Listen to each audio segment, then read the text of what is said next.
போட்டு கொடுக்க போறீங்க. ஃபைன் நான் கட்ட போறேன். இங்க பாருங்க, நான் வந்து ஹெல்மெட் ரெண்டாவது ஹெல்மெட் போட்டு வரலன்னு பிடிச்சாங்க. நான் ஃபைன் போடுங்கன்னு சொல்லிட்டேன், கட்டுறேன்னு சொல்லிட்டேன். ஸ்பாட் ஃபைன் கட்டலனா வண்டியை சீஸ் பண்ணுவேன்னு சொல்றாங்க. இது என்ன நியாயம் நீங்களே சொல்லுங்க. எவ்வளவு ஆர்கியூ பண்றாங்க நீங்களே பாருங்க. அது இல்லாம போனை பிடிங்க கையில வச்சிருக்காங்க. எவருங்க கையில போன் இருக்கு பாத்துக்கோங்க. நான் வந்து ஃபைன் கட்டுறேன்னு சொல்றேன்.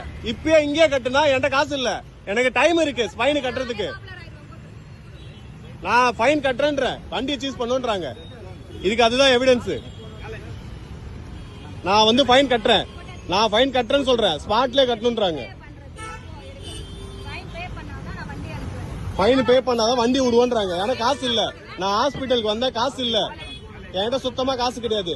ஃபைன் போட்டு கொடுங்க, நான் கோர்ட்ல கட்டிக்கிறேன்ட்டு. ஃபைன் போட்டா 15 நாள் டைம் இருக்கு, இப்பயே கட்டணும்னு ஒண்ணு எதுவுமே ரூலுமே கிடையாது. இவங்க அப்படி சொல்லி வண்டியை சீஸ் பண்ணுவோன்றாங்க.